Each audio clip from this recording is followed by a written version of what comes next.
Her Har Mahadev. Hello and welcome back to my channel. मी आहे तुमची रक्षंदा. तर आज मी जाते आहे त्र्यंबकेश्वरला आणि आजच्या ब्लॉगमध्ये मी तुम्हाला डिटेल्ड आयटिनरी देणार आहे त्र्यंबकेश्वरला कसं जायचं अँड ऑल. तर मी दादरवरून ट्रेन पकडली आहे. आमची ट्रेन 11:30ला सुटली आहे आणि मग आता आम्ही सुमारे 4 वाजेपर्यंत त्र्यंबकेश्वरला पोचू आणि मग पुढे कसं तिकडून स्टेशनवरून आम्ही नाशिक रोडला उतरणार आहे. पण नाशिक रोडवरून कसं त्र्यंबकेश्वरला जायचं, आम्ही कुठे सगळं काय करणार आहे, खाणार आहे, पिणार आहे, ते सगळं मी तुम्हाला या ब्लॉगमध्ये दाखवेन. तर ब्लॉग पूर्ण बघा.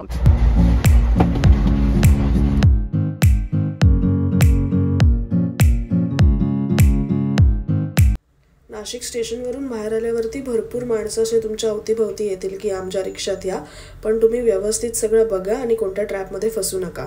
आम्ही तर रिक्षा केली आहे, पण मग ती रिक्षामध्ये सकाळी सकाळी तो रिक्षावाला पण अशी गाणी लावत होता की आमची पूर्ण झोपच उडून गेली.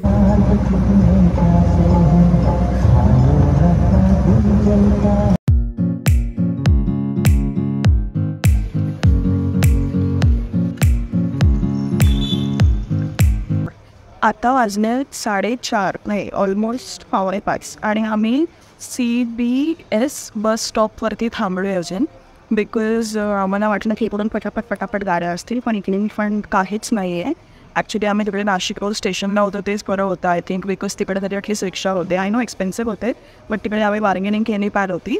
तो I think this decision was not right की CBS बस स्टँड आहे. इकडून असतील कंटिन्युअस गाड्या, पण आता पहाटाने तर मग नसतील. आता बघू आता इकडून पुढे काय ते, बिकॉज आम्हाला आमचा ऑलमोस्ट 1 ते 1.5 तास की 2 तास आमचे वेस्ट झालेले आहे. आतापर्यंत आम्ही तयारी करून दर्शनाकडे गेलो पण असतो दर्शनासाठी, पण ठीक आहे आता बघू अजून पुढे काय ते. त्र्यंबकेश्वर बस स्टँडवरून मंदिर लाईक हार्डली 2 मिनिट्स आहे वॉकिंग. ओके, मग आता आम्ही इकडे चेंजिंगसाठी रूम बघतोय, कारण मग ड्रेस वगैरे घालायचं आहे करून. आणि आता लाईक हाफ एन आवर जाणं आम्ही रूमच बघतोय की बाबा दिसेल नाही दिसेल. लाईक काही लोकं बोलतात ते 1000 लाईक, पण ते फक्त आम्ही स्टे नाही करणार आहे, फक्त चेंज करून निघून जाणार आहे. आणि एक हॉटेल कृष्णा पॅलेस म्हणून आहे इकडे, ही सिंग 2800. तर बघू आता ते आम्ही डिस्कस करतोय की कुठे कसं काय करायचं आहे ते. आणि मंदिर आम्हाला दिसलं आहे, म्हणजे आमच्या एक्झॅक्टली समोर मंदिर आहे, पण आता अंधारे म्हणून दिसणार नाही. तर मंदिर बघून अजून जरा रिचार्ज झालं आहे.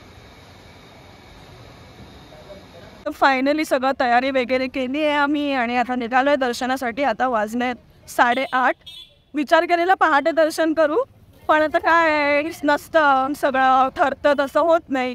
पण ठीक आहे, खूप छान वाटतं आता आणि आय एम रिली एक्सायटेड. त्र्यंबकेश्वरला खूप लहानपणी आलेली, आता एवढं मला काहीच आठवत नाही. काहीतरी ती पूजा करायला बेसिकली आम्ही जेव्हा सकाळी आलो ना तेव्हा सगळे असे व्हाईट कपडे घालून जात होते. मी पण व्हाईट कपडे घातलेले लहानपणी, आज पण मी व्हाईट कपडे घातलेत. असंच आम्ही डिसाईड केलं की आपण व्हाईट घालूया आणि लेट्स गो.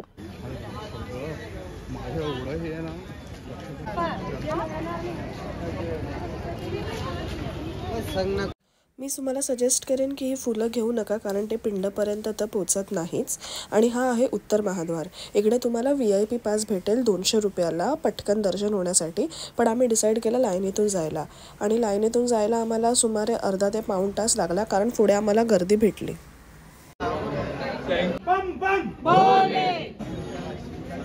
हा आहे माझा लहानपणीचा मित्र तन्मय, आणि हा लहानपणीपासूनच मला असं नेहमी सतवत असतो.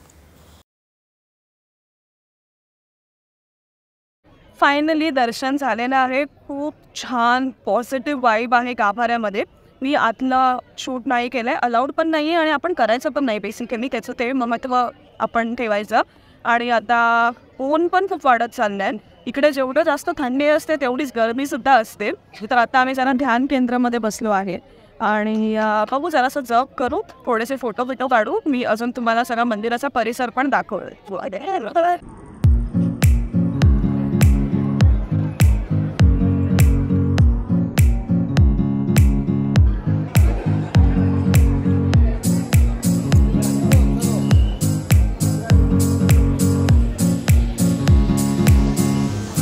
त्र्यंबकेश्वर मंदिरचं महत्त्व सांगायचं तर 12 ज्योतिर्लिंगापैकी हा एक ज्योतिर्लिंग इकडे आहे. आणि त्र्यंबकेश्वर म्हणजे इकडे 3 छोटे छोटे पिंड आहेत, ब्रह्मा, विष्णू आणि महेशचे. हे तुम्हाला फक्त इकडेच बघायला भेटणार. आणि हा ज्योतिर्लिंग 8वा ज्योतिर्लिंग आहे. म्हणजे कसे आहेत सोमनाथ, महाकालेश्वर, अजून आपले सगळे जे आहेत ना त्याच्यातला हा 8वा आहे. तर तुम्ही पण नक्की इकडे भेट द्या. मी तुम्हाला सगळी डिटेल्ड आयटिनरी दिली आहे, कसं यायचं आणि कसं नाही ते, आणि मला कमेंट सेक्शनमध्ये नक्की कळवा. खूप पॉझिटिव्हिटी आहे इकडे, खूप जास्त पॉझिटिव्हिटी आहे. हे ब्रह्मगिरी पर्वत आहे जिथून गोदावरी नदी चालू होते. मंदिराच्या परिसरात तुम्हाला हा डोंगर दिसणार.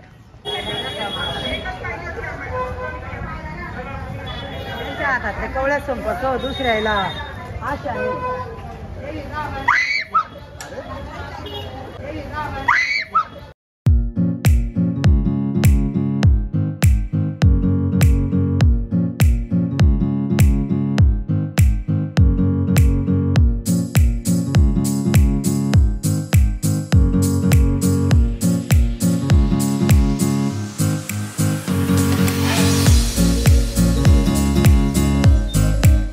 जास्त भूक लागलेली. आम्ही सकाळ काय रात्रीपासून काहीच खाल्लं नव्हतं आणि तहान पण भरपूर लागलेली आणि आम्ही फायनली आता जेवायला आलो. आता आम्ही ट्रेन्स बघितले, ट्रेन्स अवेलेबल नाही आहेत म्हणून आम्ही आता चाललो इकडून बॉम्बे नाका. बॉम्बे नाक्यावरून आम्ही शिवशाही चाल. मला तर काय माहिती, शिवशाही बोलताना माझी टंग स्लिपच होते. तर मग आता मी असं ओमनीमधून जातो आहे. इथून आमचे 100 रुपीज पर पर्सन घेतलं आहे आणि now we heading to Bombay नाका.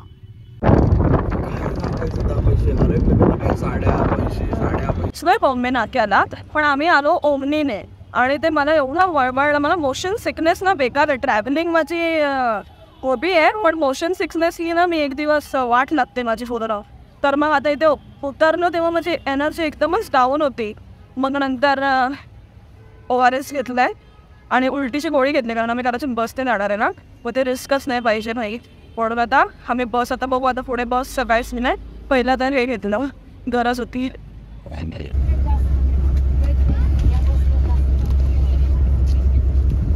आम्हाला जी 2ची गाडी पकडायची होती ना ती होती बोरिवलीपर्यंत. आता बेसिकली आम्ही सायनला उतरून टॅक्सीने गेलो असतो, बट मग ते लोक फॉगीला कितीची होती दादर. मग आता आम्ही बसलो. आता नाही 3 नाही, आता आणि 3:30 होऊन गेलेलं, 3:40 झाले आणि अजून निघाली नाही आहे गाडी. आणि आता आपण घरी किती वाजेपर्यंत पोहोचतोय ते. बस कम्फर्टेबल तर आहे, म्हणजे अजून चालू नाही झाली आहे. मी तर 2 गोळ्या ऑलरेडी घेतल्या आहेत उलटीच्या, म्हणजे होऊ नये म्हणून. Prevention is better than cure.